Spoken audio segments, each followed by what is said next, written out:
Mutian tidak menyangka bahwa seekor naga sungguhan juga hidup di balik kabut tebal ini. Naga petir melepaskan napas naganya yang menggelegar, menghancurkan segalanya di sepanjang jalan.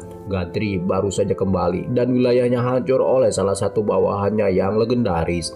Naga petir dan si Jabrig yang membuat tim tank tipe listrik yang mengerikan. Mutian tetap tidak terluka berkat penghalang kuatnya yang muncul tepat waktu. Keberadaan naga di Mystic Mountain belum terdokumentasi dalam jaringan informasinya. Dia masih terhuyung-huyung dari serangan listrik ketika hamparan es yang bergerak cepat bergerak ke arahnya. Formasi es mencoba mengejar Mutian. Akhirnya tumbuh seukuran glacier hiu besar. Di salah satu puncak ada Beast White Snake yang merayap. Mutian menyaksikan dengan tak percaya saat melihat tambahan baru dalam pertempuran ini. Satu naga saja sudah cukup buruk dan ini ada dua. Dan itu sungguh konyol. Terlebih lagi naga ini menguasai elemen es. Trik elemen bukanlah satu-satunya hal yang dimiliki White Snake. Dia juga memiliki keterampilan bertarung secara fisik. Mutian terpaksa menangkis dan menyerap dampak dari sapuan ekornya, membuatnya jatuh dari hamparan es ke hutan. Dan akhirnya berhenti begitu dia menabrak gunung. Orang usil ini baru saja pergi untuk memeriksa pegunungan berkabut. Dan sekarang dia dihajar oleh dua naga. Mutian mengeluarkan batuk darah yang menunjukkan adanya kerusakan pada organ-organnya. Dia tidak terbiasa kalah separah ini, jadi dia merasa sangat marah. Namun seruannya yang marah diganggu oleh tangan-tangan yang terbuat dari tanah yang berusaha mencengkeram tubuhnya. Karena terkejut, dua tangan tanah menyengkeramnya dengan erat, tapi jenis jerat ini tidak akan terlalu efektif untuk menahan anggota terhormat dari ras dewa bermata tiga. Mutian akhirnya akan melepaskan diri dari tangan itu dengan paksa, menghancurkannya dari dalam. Cetakan tanah itu terbelah menjadi beberapa bagian saat orang itu melepaskan diri. Sekarang Mutian mulai serius ketika matanya terbuka lebar. Akan tetapi serangan yang berbeda-beda itu tampaknya tak ada habisnya. Kali ini seekor golem tanah menghalangi jalannya. Mutian si bocah nakal menjadi tidak sabar dan melepaskan sinar kematian ilahi menembus tubuh golem tanah itu. Hal tentang golem adalah mereka pada dasarnya abadi jika pemanggilannya masih hidup. Bahkan dengan tubuh yang hancur, benda ini masih dapat mengeluarkan kekuatan penghancur yang mematikan. Golem itu memukul Mutian, tetapi sinar kematian ilahi lainnya merobek tangannya hingga terbuka saat terus menghancurkan kepalanya. Mutian berteriak bahwa dia bukanlah seorang yang bisa diganggu kelompok ini dengan mudah. Dia begitu sibuk menggonggong sehingga dia tidak menyadari King Gong melakukan serangan diam-diam dari sudut yang sulit. Pukulan diam-diam dari jenderal elemen itu mengguncang seluruh gunung dengan kekuatannya. Bocah malang itu menerima serangan itu sepenuhnya dan sekarang dia terkulai di tanah. Gatri telah menyaksikan tontonan itu sejak awal. Dia senang melihat semua orang menjadi lebih kuat seiring berjalannya waktu.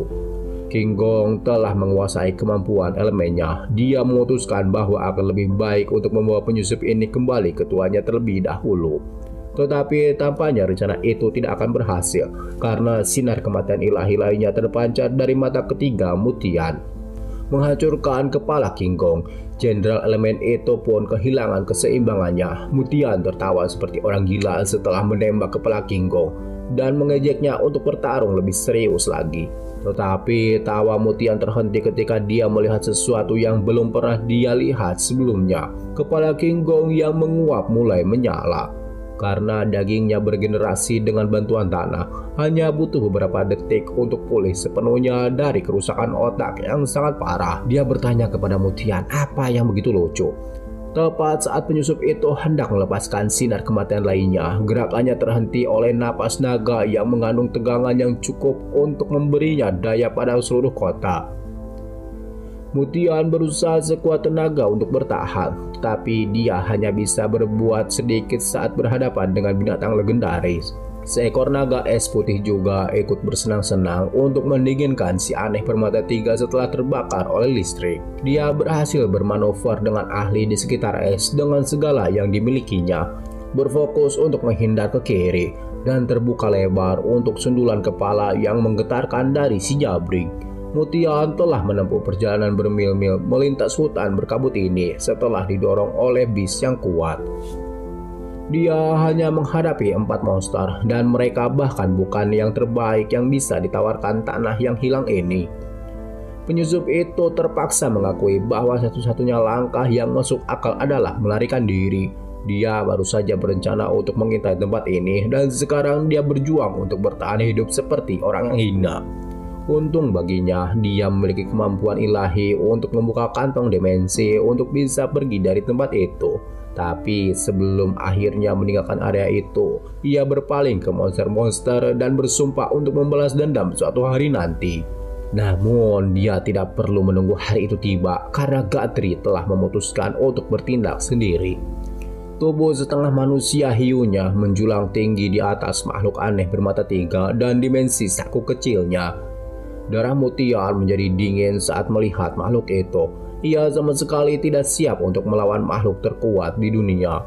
Mutian terbata-bata dalam kata-katanya, tetapi ia tahu siapa entitas ini.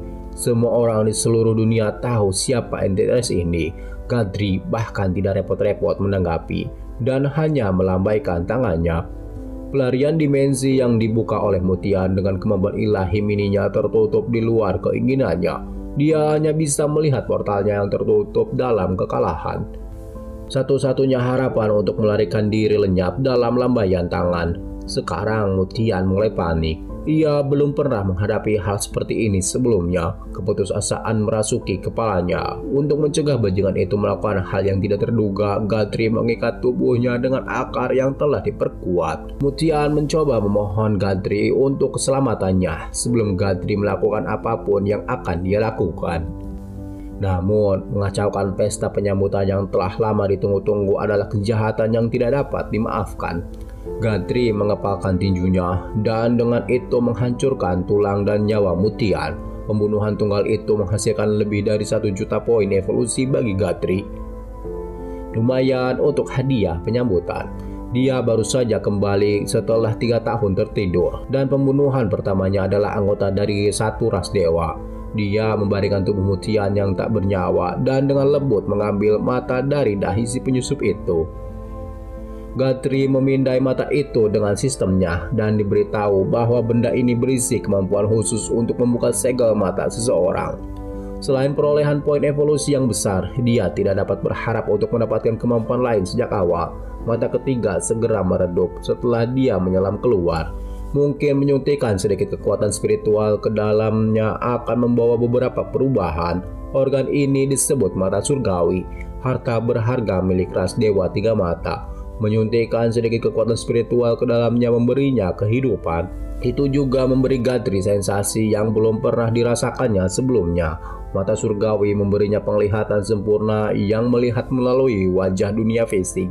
Dengan mata ini dia bisa melihat melalui berbagai hal, tetapi yang lebih penting, persepsinya tentang gerakan menjadi lebih jelas. Seolah-olah dunia di sekitarnya telah melambat. Dengan bidang pandang seperti itu di medan perang, itu seperti memberi sayap pada harimau.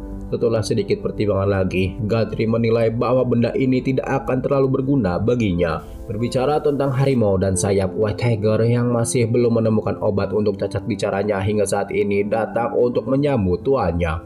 Ia datang tepat pada waktunya untuk menerima hadiah yang besar dalam bentuk mata surgawi. Yang harus dilakukan White Tiger hanyalah menyuntikkan sedikit energi spiritual ke dalamnya dan organ itu secara otomatis menyatu di dahinya. Ia mungkin terlihat garang, tetapi butuh banyak latihan sebelum ia bisa menggunakannya dalam pertempuran secara efektif. Perhentian Gatri berikutnya untuk hari ini adalah kota bawah tanah. Ini dulunya adalah ruang primitif yang dipenuhi dengan pekerja bis dan sekarang telah menjadi fasilitas ilmiah yang canggih. Selama 3 tahun ini banyak hal telah berubah. Para ilmuwan di sini juga memujanya sebagai Gatri, meskipun ia tidak ingin mereka bersikap formal karena ia hanya berjalan-jalan untuk melihat penelitian mereka. Para ilmuwan menjelaskan bahwa selama 3 tahun ini mereka telah memperoleh banyak wawasan tentang evolusi makhluk. Mereka berhasil mengembangkan obat yang mempercepat proses evolusi. Tetapi pencapaian mereka yang lebih besar adalah pengembangan obat yang menggunakan bakat bawaan. Bahkan Gatri terkejut mendengar nama obat ini karena bakat bawaan sudah dikenal luas sebagai sesuatu yang tidak dapat diubah. Mereka mensintetis obat tersebut dari sel semut yang mereka masukkan ke dalam kumbang badak. Guthrie saat ini tengah memproses semua yang terlewatkan selama 3 tahun terakhir dalam tidurnya. Divine Flower telah memberinya ikhtisar tentang urusan mereka saat tidak ada pemimpin sejati. Selama ia tertidur, banyak manusia yang telah bertindak tidak sesuai aturan. Faksi-faksi telah memberontak, beberapa kekuatan besar telah bergerak, dan beberapa telah mencoba menjelajahi Mystic Mountain lagi. Dari sudut pandang mereka, Guthrie telah tumbang dalam pertempuran melawan Raja Laut. Mengenai manusia yang telah menandatangani kontrak, beberapa masih mematuhi perjanjian tersebut, tetapi beberapa hanya menonton dan menunggu kejatuhan Mystic Mountain. Secara keseluruhan, gengsi dan ketakutan yang mereka miliki telah banyak merosot. Tanggapan Yuzio terhadap hal itu sederhana. Mereka hanya harus menunjukkan kekuatan mereka kepada dunia lagi. Di pinggiran Mystic Mountain, beberapa pemburu telah memburu binatang buas. Mereka menargetkan makhluk-makhluk tingkat pemula yang dapat dijual dengan harga cukup mahal di pasaran. Salah satu pemburu tidak suka berburu di tempat ini karena dekat dengan Mystic Mountain. Tetapi rekannya yakin tidak ada yang perlu dikhawatirkan. Ia berpikir bahwa berburu dan membunuh binatang buas dari daerah terlarang itu mustahil. Ketika suara gemuruh bergema dari hutan yang tersembunyi, kesombongan para pemburu akan diuji. White Tiger telah tiba bersama suku Tiger dan beberapa bala bantuan lainnya. Para pemburu segera membatalkan rencana mereka untuk melawan dan meninggalkan segalanya untuk melarikan diri. Bukan hanya binatang buas yang menjadi masalah, tetapi juga banyaknya kabut yang menyerbu daerah itu. White Tiger dan gengnya bahkan tidak memperhatikan kawanan kecil itu. Xiaolan telah berpasangan dengan White Tiger sebagai tim pelacak. Tujuan mereka adalah 300 km ke arah timur, Alam Baja, wilayah yang dipenuhi logam hidup yang dijuluki sebagai wilayah terlarang. Guthrie berencana untuk menaklukkan tempat itu untuk mengumumkan kedatangannya. Ini adalah misi pertama Xiaolan yang sebenarnya. Apapun yang terjadi, dia akan memastikan mereka berhasil. White Tiger juga telah mempelajari beberapa kata lagi dalam bahasa manusia. Dia berjanji untuk melindungi Xiaolan dengan baik. Sementara itu, konferensi Heaven Pride sedang berlangsung. Para ahli telah berkumpul untuk membahas kebangkitan aktivitas di Mystic Mountain. Salah satu dari mereka berpikir bahwa mereka telah bertambah lebih kuat untuk takut pada Guthrie dengan semua kemajuan yang telah dicapai manusia. Mereka berpikir bahwa Mystic Mountain telah tertinggal dengan era saat ini. Orang tua yang memutahkan omongan kosong itu dibungkam oleh anggota konferensi lainnya. Dia berpikir bahwa Mystic Mountain mungkin tetap diam, tetapi mereka tidak menolak untuk kalah. Dengan kurangnya informasi, terlalu percaya diri hanya akan membawa bahaya bagi manusia. Gadis cantik berambut merah muda itu setuju bahwa mereka perlu lebih banyak menggunakan otak mereka dan berhenti menggunakan otot dan ego. Si kumis itu marah, tetapi dia tidak dapat memikirkan tanggapannya. Yang mereka tahu hanyalah bahwa Guthrie sedang mengincar alam baja dan benda di sana. Jika Mystic Mountain berhasil mendapatkan benda itu akan menjadi bencana bagi manusia. Belum lagi rencana manusia akan sia-sia. Bahkan jika mereka mencoba ikut campur, peluang mereka untuk berhasil akan sangat rendah. Suara yang familiar datang entah dari mana dan membenarkan semua yang telah mereka katakan. Lin Ziyi, si jenius manipulasi ruang, telah memasuki konferensi. Ia mengumumkan bahwa ia datang atas nama Guthrie dengan perintah agar manusia tidak ikut campur atau menanggung akibatnya. Si kumis bodoh langsung membalas dengan tinjunya. Ia mengerahkan seluruh kekuatannya untuk pukulan itu tanpa memikirkan akibatnya. Tetapi serangan fisik tidak berguna melawan kekuatan spesial Lin Ziyi. Selain itu, ia belum selesai berbicara. Si kumis bodoh terperangah karena serangannya tidak berhasil mengenai sasaran. Anggota konferensi lainnya menegurnya karena bergerak seenaknya.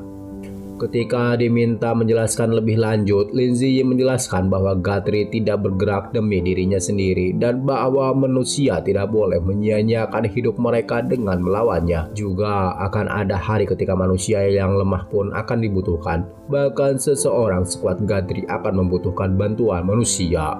Agak sulit untuk membayangkan bagi mereka, hanya itu yang bisa dikatakan Lin Ziyi.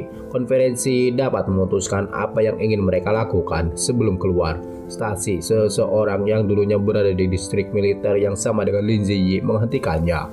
Stacy ingin tahu mengapa seorang jenius mengkhianati umat manusia dan menikmati Mystic Mountain, tetapi dia harus merenungkan jawabannya sendiri. Lin Ziyi akhirnya meninggalkan konferensi dengan manipulasi ruangnya, meninggalkan semua orang yang terdiam. Anggota konferensi Heaven Pride tampak frustasi. Mereka gagal menyingkirkan pohon mutan itu, dan dia bahkan dengan berani mengirimkan seseorang untuk memberi perintah. Portal Ziyi membawanya kembali ke markas. Dia memberitahu Gatri bahwa pesan telah terkirim.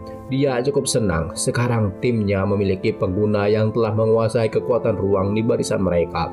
Segalanya menjadi jauh lebih mudah dengan tambahan si jenius ini. Misi berikutnya adalah pergi ke aliansi 10 bangsa, tempat Alicia membutuhkan bantuan. Ziyi sepenuhnya menerima perintah itu, tidak mempertanyakan sedikit pun. Mereka telah kehilangan kesempatan terbaik untuk menaklukkan aliansi 10 bangsa selama 3 tahun terakhir. Mereka tidak boleh melewatkannya lagi kali ini. Bangsa yang dimaksud terletak di sisi lain dunia. Pendeta wanita mereka, Alicia, saat ini sedang merenungkan keadaan dunia. Seorang pelayan memberitahu dia bahwa semua sudah siap. Saatnya baginya untuk memasuki medan pertempuran. Pendeta wanita cantik itu memiliki tatapan penuh tekad di matanya. Dia berdiri di hadapan seorang pria yang duduk di singgasana mewah. Raja menatapnya dengan puas dengan tongkatnya yang berbentuk bola biru dan mulai menunjukkan kemarahannya. Sin kemudian berpindah ke alam baja. Harimau putih, Siolan, tarantula raksasa, dan raja-raja dari 3 suku harimau hanya melihat pemandangannya saja akan membuat siapapun merinding. King Gong juga datang melalui jalur yang berbeda. Dia memastikan bahwa setiap serpihan di tempat ini adalah logam hidup. Suku-suku harimau terus maju, waspada terhadap lingkungan sekitar mereka. Di sebuah goa yang gelap, 2 wajah humanoid mengamati langkah mereka. Keduanya tidak baik-baik saja. Mereka bermaksud memanfaatkan kekacauan untuk merampas sebuah barang. Ternyata ada sepasang binatang bermutasi dengan wajah humanoid. Yang satu adalah laba-laba dan yang lainnya adalah serigala. Pasukan Mystic Mountain mencapai jantung wilayah itu dan gempa bumi menghentikan gerak maju mereka. Sebuah tangan emas yang kokoh muncul dari tebing. Sebuah golem yang terbuat dari baja padat muncul sepenuhnya. Golem ini bernama Black Gold, makhluk tingkat ketiga. White Tiger meraung sementara Siolan memperingatkan pasukan mereka agar berhati-hati. Black Gold mengeluarkan suara logam yang berderak dan memanggil makhluk logam kecil yang hidup dari tanah. Black Gold menggunakan aumannya untuk membangunkan logam-logam lain yang tidak aktif. Dengan tangan emasnya yang kokoh, ia dapat mengendalikan kemana makhluk-makhluk itu akan pergi. Jadi strateginya sederhana, singkirkan Black Gold dan pertarungan akan berakhir. Untuk saat ini, binatang buas yang lebih rendah akan bertugas menangani makhluk-makhluk itu. Dark Tiger Wuhan telah mengarahkan pandangannya pada musuh-musuh kecil dengan bola yang meraung. White Tiger dan Siolan akan menghadapi bos besar. Serangan pembuka mereka adalah tabrakan seluruh tubuh yang bermuatan spiritual. Serangan itu berhasil menembus tubuh Black Gold yang kokoh, membuatnya tertakuk dan menggeliat. Kepala White Tiger geger otak dengan benjolan akibat tabrakan itu. Namun Black Gold sudah bangkit dan memukul mereka dengan tinju emas. Siolan meyakinkan White Tiger dengan pertahanannya, jadi dia akan fokus pada serangan. Setiap pasukan menyaksikan mantra pertahanan dengan kagum, termasuk Raja Harimau kelima yang tidak disebutkan namanya dan Raja Harimau kedua, Blood Tiger. Tepat saat semua orang mulai bersemangat, makhluk tingkat ketiga transenden lainnya muncul. Perunggu yang jauh lebih besar. Mereka bertarung melawan raksasa, tepatnya 2. Berdiri bersama gumpalan logam hidup ini tampak tak terkalahkan. Para humanoid tidak menyangka bahwa 2 penguasa alam baja akan muncul. Wuhan tidak goyah dan melepaskan bola menderu lainnya. Bola itu menembus perunggu tepat di lubang dadanya. Itu adalah pukulan telak yang seharusnya berakibat fatal. Tetapi lukanya mulai sembuh sendiri hanya dalam beberapa detik. Wuhan tidak patah semangat karenanya. Dia hanya memanggil klonnya dan menyiapkan bola spiritual ganda. Kali ini ia berhasil mencabut salah satu anggota tubuh perunggu. Sama seperti sebelumnya, lukanya mulai menyatu. Pada dasarnya ini adalah regenerasi berkecepatan tinggi yang sangat hebat. Tetapi serangan Wuhan memiliki unsur kegelapan dan sifat korosifnya. Perunggu kesulitan untuk mendapatkan kembali lengannya sekarang. Sementara itu, White Tiger dan Siolan terbang berputar-putar di sekitar Black Gold. Ketika sebuah celah muncul, mereka menukik masuk. Dalam jarak dekat, ia membuka mata surgawinya. Seberkas kekuatan spiritual murni menghancurkan kepala Black Gold. Ia mencabut separuh wajah raksasa itu dengan mudah. Siolan cukup senang dengan teknik baru White Tiger. Itu sangat merusak, tetapi juga di luar kendali. White Tiger menggerakkan kepalanya sedikit dan hampir memusnahkan pasukan mereka sendiri. Siolan harus menendangnya hanya untuk menghentikan seberkas energi. Mereka tidak bisa membuang waktu lagi. Mereka harus menghabisi kepala logam ini sekaligus. Siolan membuka mata harta karunnya untuk mengintip melalui musuh. Dia mendeteksi bahwa inti dari Black Gold ada di bahunya, dan disitulah mereka harus memfokuskan tembakannya. Korosi itu terus menginfeksi si perunggu hingga tingkat yang berbahaya. Wuhan hanyalah seekor harimau ganas yang melawan raksasa, tetapi dia lebih unggul. Dia telah mendominasi sampai-sampai menganggap pekerjaannya sudah selesai. White Tiger juga tidak mengendur, menggunakan sinar energinya yang kuat bersama dengan mata surgawi. Kekuatan di balik serangan itu begitu ganas hingga akhirnya mencabik-cabik Black Gold. Kedua penguasa alam ini berbaris dalam apa yang nampak seperti kekalahan. Para humanoid berpikir bahwa kemenangan belum diamankan. Perunggu dan Black Gold kalah, tetapi makhluk logam masih aktif. Jumlah mereka malah bertambah. Itu pasti berarti bahwa yang memberi sinyal serangan bukanlah kedua raksasa ini, tetapi yang tertidur lebih dalam di tanah ini. Para humanoid yang licik berpikir bahwa ini bisa menjadi kesempatan yang sempurna untuk rencana mereka. Mereka dapat membawa raksasa perunggu ke terowongan dan pindah ke benua lain. Terkunci dengan rencana absurd mereka, para humanoid itu bergerak. Mereka belum pergi jauh, tetapi King Gong sudah merasakan kehadiran mereka. Dia memerintahkan tanah logam untuk mencengkeram para humanoid. King Gong bahkan menyumpal mereka dengan ikatan logam. Namun, interogasi harus ditunda. Gempa bumi lain telah melanda daratan. Kali ini lebih besar dan lebih dahsyat, menggeser topografi wilayah tersebut. King Gong menyaksikan tubuh gunung itu pecah. Sebuah wajah yang lebih besar dari perunggu muncul di permukaan. Tubuhnya yang meleleh dengan cepat menyusul. Dari sudut manapun melihat, tidak peduli bagaimana Anda memutarnya, monster ini terlalu besar. Raungan parau kunonya mengguncang daratan dengan resonansi logam. Para humanoid mengenal monster ini sebagai primogenitor baja. Namun, King Gong keliru mendengarnya sebagai primogenitor manis. Dia orang yang berbudaya. Anggota suku harimau adalah orang pertama yang menghilangkan rasa takut mereka dan mengambil tindakan. White Tiger dan Wu Hong terbang ke langit untuk berhadapan langsung dengan primogenitor. Kedua bola energi murni mereka yang saling bertikai dilepaskan, dan keduanya gagal memberi luka. Memantul dari kerangka cair monster itu, asap menghilang dan tidak ada kerusakan yang terjadi. Itu mengejutkan dan membuat takut Black Tiger dan White Tiger. Siolan menilai bahwa musuhnya ini berada di medan permainan yang sama sekali berbeda. Mereka mencoba yang terbaik dan gagal. Sekarang saatnya primogenitor membalas dendam. Siolan berteriak pada pasukannya untuk mundur, sementara sinar cahaya berusaha menghancurkan mereka. Wu Hong dan White Tiger bersiap dan berhasil menghindari serangan itu.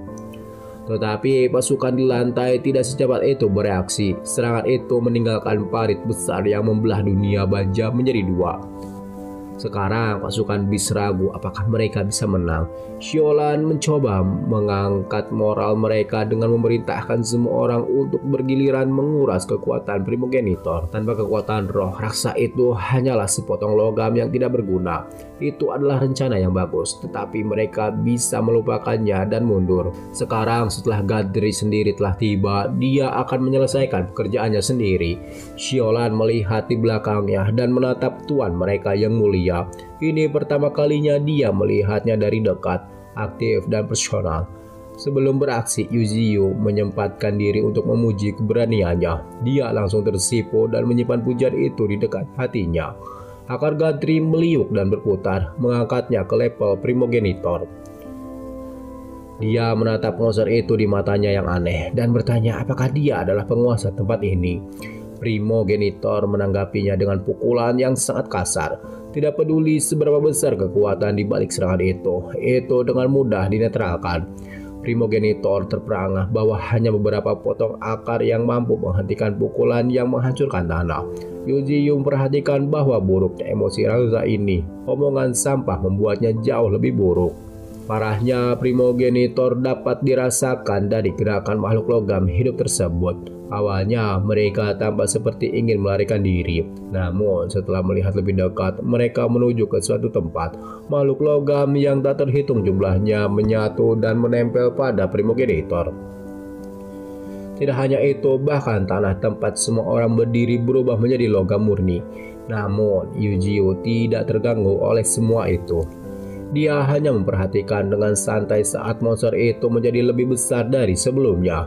Primogenitor juga mulai berpose seolah-olah akan melepaskan serangan pamungkas bila baja mulai menyembul keluar dari monster dan tanah. Semuanya menargetkan Gatri. White Tiger dan Siolan mendekat untuk memberikan bantuan saat dia mengaktifkan mata harta karunnya. Dia melihat inti monster itu di tempat yang sangat jelas. Siolan berteriak pada Gatri bahwa inti musuh berada di level lehernya. Dia tahu bahwa anak yang diselamatkan telah memiliki kemampuan istimewa seperti itu. Dari inti primogenitor muncul salah satu sinar cair itu. Yujiyu bahkan tidak repot-repot menghindar atau bergerak. Menyerap semua energi cair itu seperti hujan air hangat. Akibatnya sangat dahsyat. Primo menyaksikan asapnya mereda. White Tiger dan Siolan merasa jantung mereka berdebar kencang. Mereka tahu bahwa serangan Primo bukan lelucon, tapi mereka tidak perlu terburu-buru meratapi tuan mereka.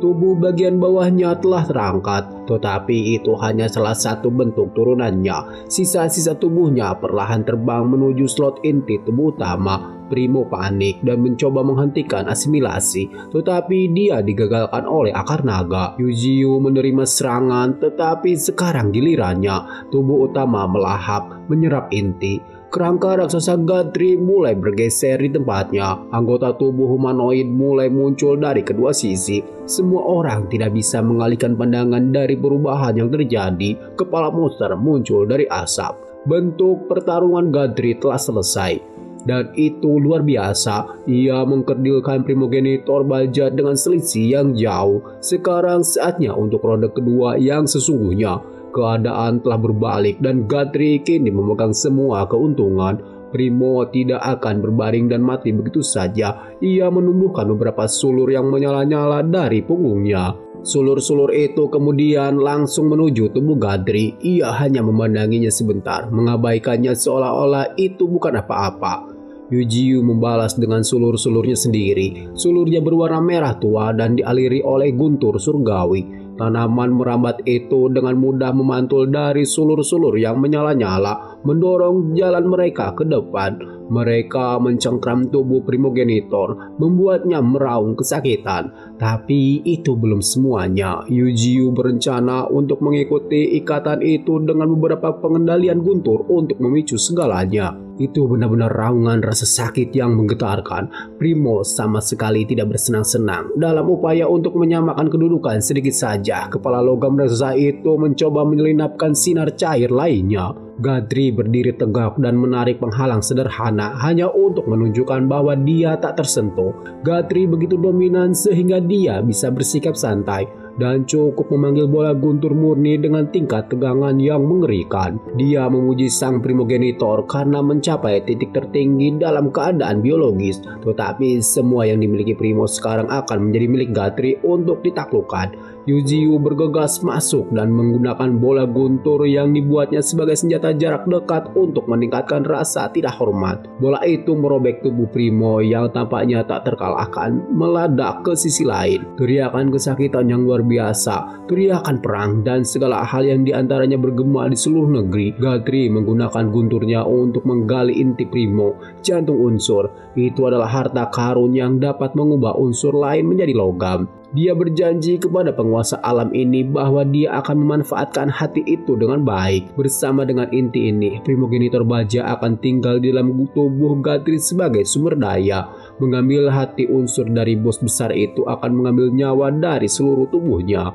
Raksasa yang tampaknya tak terkalahkan itu telah jatuh tanpa kesempatan untuk bangkit kembali. Harimau-harimau meraung dan setiap binatang bersorak dalam perayaan. Melihat bagaimana Gatri mengalahkan penguasa alam dengan begitu mudahnya membuat para humanoid ketakutan. Mereka benar-benar bodoh karena berpikir untuk merebut sesuatu dari tangan monster sejati. Sekarang setelah misinya selesai, saatnya untuk kembali ke gunung berkabut. Setiap binatang penting yang mereka temui di sepanjang jalan telah diikat dengan rapi dan diseret sampai ke wilayah mereka. Mereka menaklukkan alam baja dan memperoleh hati unsur. Yuziu bertanya-tanya apa yang harus dilakukan dengan para humanoid yang licik itu. Para makhluk aneh itu tahu tempat mereka dan segera memohon kesetiaan mereka. Namun, Gatri tidak mau menerima beberapa perencana jahat dengan mudah. Akan tetapi, para humanoid itu tampak tulus dalam mengatakan bahwa mereka akan menebus kesalahan mereka. Karena Yuziu sedang membuat gua penindasan untuk mengurung manusia dan binatang buas yang tidak patuh, para humanoid ini dapat menjadi penjaga pertama selama mereka ingat di mana mereka berdiri. Atas kesempatan ini, mereka sangat berterima kasih. Mereka juga menangkap seekor rusa pelangi,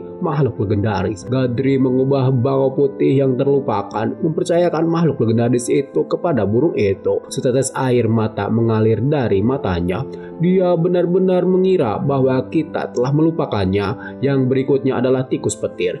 Pada tingkat transition ketiga, tikus itu cepat dengan kemampuan penghancur yang menggelegar. Panel atributnya tidak terlihat terlalu buruk. Ada sejumlah besar tikus di Mystic Mountain, tetapi tikus petir itu dibuat berbeda. Feng akan bertanggung jawab untuk memelihara anggota baru tim ini. Selanjutnya adalah menangani masalah Gatri sendiri. Dia memperoleh 5 juta poin evolusi tambahan dalam satu perjalanan. Setelah meningkatkan bakat bawaannya, sekarang saatnya untuk mengalihkan perhatiannya ke hal lain. Bila kemajuan menghentikan waktu instan telah naik dari 53% menjadi 92%. Sedikit lagi dan kemampuan ini akan sepenuhnya terbuka. Berikutnya adalah jantung unsur primogenitor. Butuh waktu yang lama untuk melahap inti ini. Inti logam adalah inti dari unsur-unsur yang hidup. Secara logika, Gatri harus dianggap sebagai unsur kayu. Itu menyiratkan keberadaan unsur-unsur lain seperti api, angin, dan segala sesuatu di dunia ini. Jiu ingin menjadikan misi untuk menyerap semuanya saat waktunya tiba. Untuk saat ini, jantung unsur dari primogenitor baja akan ditambahkan ke gudang senjatanya terlebih dahulu. Setelah melakukannya, ia memerintahkan Kyuubi untuk mengambil inti pohonnya. Kyuubi telah menjaga inti unsur ini tetap penuh vitalitas selama ini. Ia telah bertugas menjaga benda ini dengan aman. Tetapi sekarang Gatri akhirnya dapat membiarkannya berasimilasi dengan inti logam. Penggabungan dua sumber energi yang kuat secara alami cukup intens. Ketika semuanya dikatakan dan dilakukan, udaranya berbeda. Begitu pula tanahnya. Topografi di sekitarnya telah berubah secara signifikan. Ia secara resmi memperoleh kemampuan untuk mengasimilasi, memelihara, dan melahap unsur-unsur logam. Kemampuan baru ini bahkan mengubah tanah menjadi logam setelah asimilasi. Yang paling menarik adalah kemampuan melahap. Ia bermaksud melakukan penelitian menyeluruh tentang hal ini. Ada banyak sekali logam di dunia baja, tetapi tidak semuanya berguna. Untuk saat ini, Kyuubi perlu menyampaikan perintah untuk mencari logam tertentu untuk dikumpulkan. Ia juga mengambil kesempatan untuk memberitahu tuannya bahwa federasi telah mengirim Sioking untuk berperang melawan naga putih. Yujiu mengerti bahwa ia ingin Kyuubi bergabung dengan Blue Diamond untuk memberikan bantuan. Di sisi lain benua, Gua Putih telah menjadi sarang bagi beberapa binatang buas yang menakutkan. Yang paling utama di antara mereka adalah naga putih yang terkenal. Saat ini ia terlibat dalam perang habis-habisan melawan manusia transenden. Hewan peliharaan spiritual kelabang yang dikenalnya telah bergabung dalam pertempuran. Ia menggigit tubuh naga putih dan memberikan rasa sakit yang luar biasa. Itu hanya berlangsung selama beberapa detik karena naga itu memiliki banyak alat untuk mengatasi hama. Sioking harus menyelamatkan hewan peliharaannya dengan menggunakan Inferno Butterfly. Dia menjadi menjadi kuat sampai-sampai bisa merobek daging naga dengan apinya. White Z11 juga muncul secara mengejutkan. Dia benar-benar menghancurkan naga itu dengan kekuatan luar biasa. Gajah itu selalu sangat kuat, tetapi musuhnya jauh lebih cepat dan api hitam yang menyerangnya entah dari mana sangat menyakitkan. Bentrokan awal antara kedua belah pihak relatif seimbang untuk saat ini, tetapi kemunculan rubah api hitam mungkin akan mengubahnya. Menurut penelitian mereka, binatang buas dari gajah putih juga selalu berwarna putih. Ini adalah pertama kalinya jenis binatang buas yang berbeda muncul. Medan perang sedang ramai dan majelis kegelapan mengamati dengan tenang. Dari kelihatannya mereka mungkin perlu segera mengambil tindakan. Ketua mereka, Shioking, belum memberikan perintah mengambil tindakan pada waktu yang salah beresiko mengungkapnya. Sementara mereka mengamati situasi dengan seksama, beberapa kehadiran yang tidak diundang muncul. Dogman merasakan dua kekuatan spiritual yang sangat kuat mendekat. Kepala pelayan kepercayaan ketua itu berbalik dan memiliki beberapa ciri binatang buas yang familiar. QB dan Bull Diamond akhirnya memasuki keributan. Dua binatang buas yang kuat menghadapi dua spesimen genetika binatang manusia yang luar biasa. Kedua belah pihak hanya saling memandang sebentar.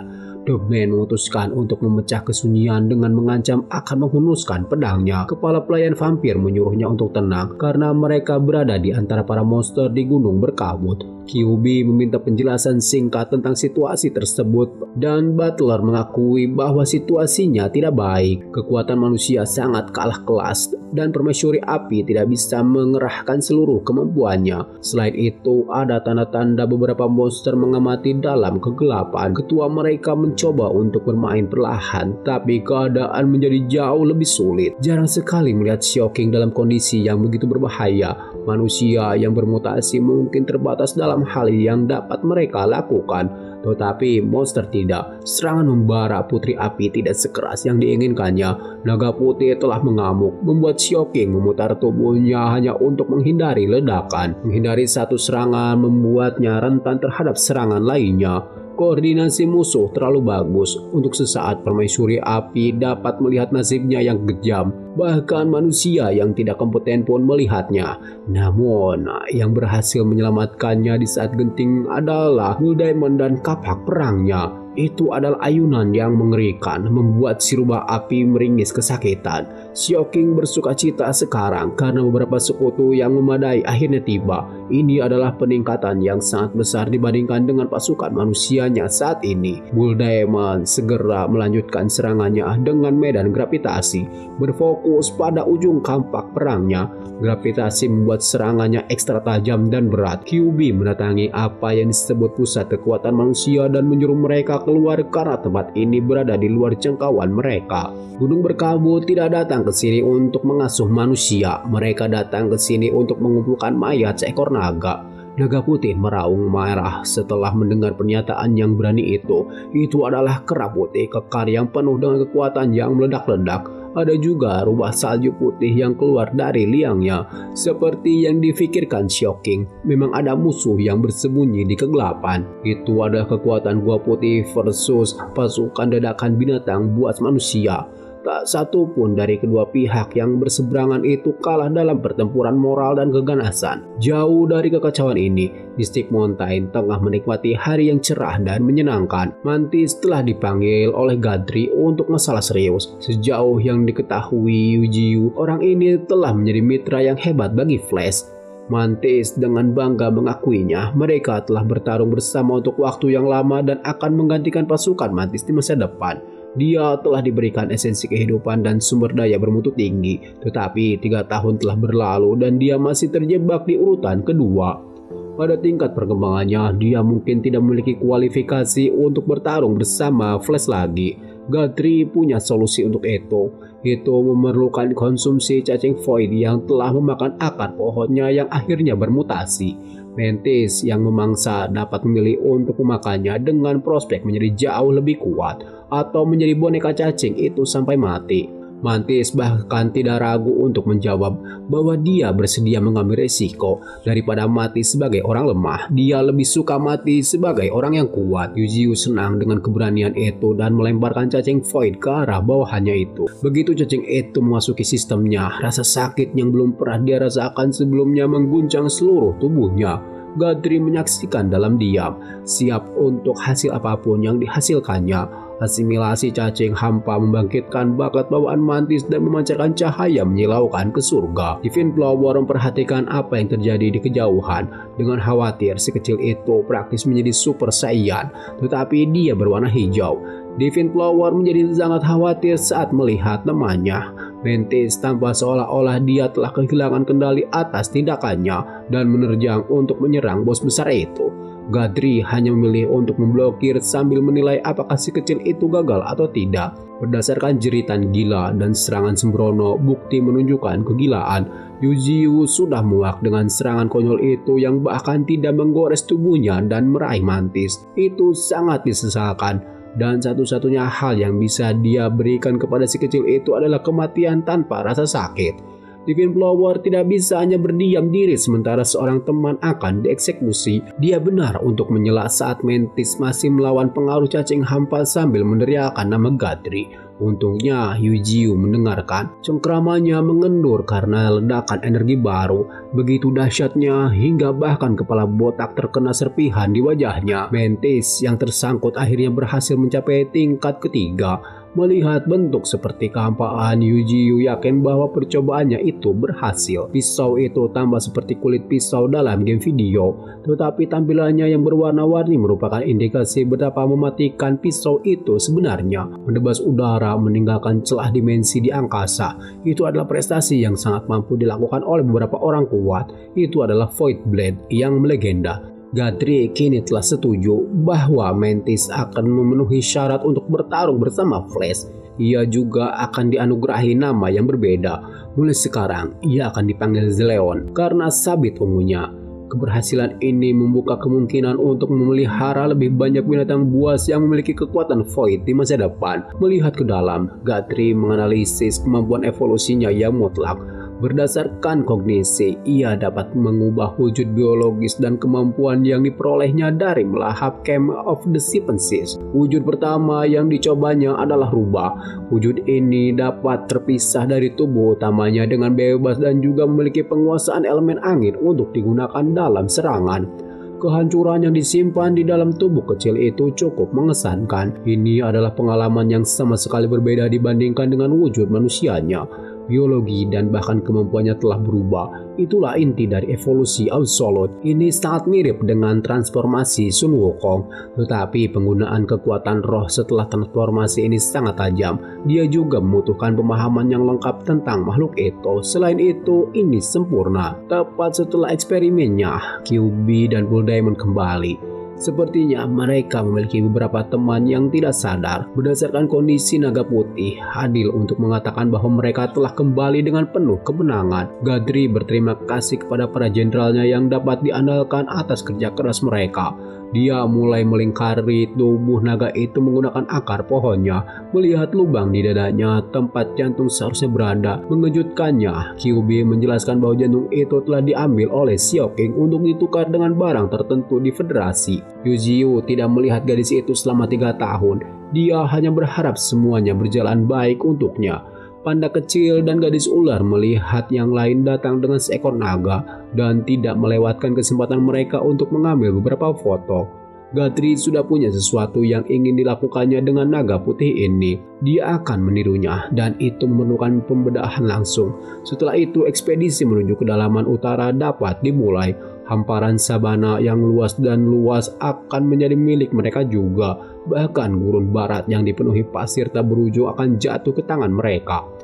Gadri akan memastikan bahwa mereka dapat menaklukkan banyak sekali ras. Hanya dengan begitu mereka dapat menghadapi gelombang roh ketiga dengan percaya diri. Skala wilayah yang dimiliki oleh Mystic Mountain telah melampaui negara kecil. Yujiu akan memulai penaklukan untuk mengumpulkan lebih banyak teman sebelum gelombang roh ketiga. Setiap binatang telah ditugaskan ke misi masing-masing. Di hutan kematian, binatang buas telah mengamuk dengan bebas terlalu lama. Leon yang baru dan lebih baik telah diberi kesempatan untuk membuktikan kekuatan barunya. Dia mungkin bertubuh kecil, tetapi binatang yang dapat menyalurkan kekosongan bukanlah sesuatu yang bisa dicemooh. Satu serangan, satu pembunuhan, itu adalah eksekusi yang cepat dan bersih. Ketika satu binatang buas jatuh, Leon bahkan tidak berkeringat, jadi dia akan memburu yang lain. Ling Feng dan pasukan tikusnya mengikuti dari dekat. Mereka bertugas mengangkut binatang buas yang terluka kembali ke markas. Bahkan seorang emo yang tabah, Ling Feng, tidak dapat menahan diri untuk tidak mengakui bahwa Leon telah meningkat pesat dengan kekuatan hampa miliknya. Naga petir yang ditugaskan sebagai target adalah binatang serangga dari hutan. Pada tahun kelima era baru ini, Mystic Mountain memulai dorongan agresif untuk memperluas wilayahnya keluar, terus-menerus menundukkan dan menaklukkan binatang buas. Dari binatang berbulu hingga monster reptil, tidak ada yang aman dari dorongan tersebut. Spesies binatang buas tumbuh dengan setiap ekspedisi. Kekuatan kera binatang mereka telah tumbuh tak terhitung. Manusia Federasi dibuat bingung oleh pertunjukan kekuatan yang telah ditunjukkan Mystic Mountain. Aliansi 10 bangsa juga melacak penaklukan wilayah terlarang. Umat manusia takut bahwa Mystic Mountain akan melanggar perjanjian dan mengarahkan bidikan mereka pada mereka. Umat manusia takut bahwa Mystic Mountain akan melanggar perjanjian dan Yu Jiu akan mengarahkan bidikannya pada mereka.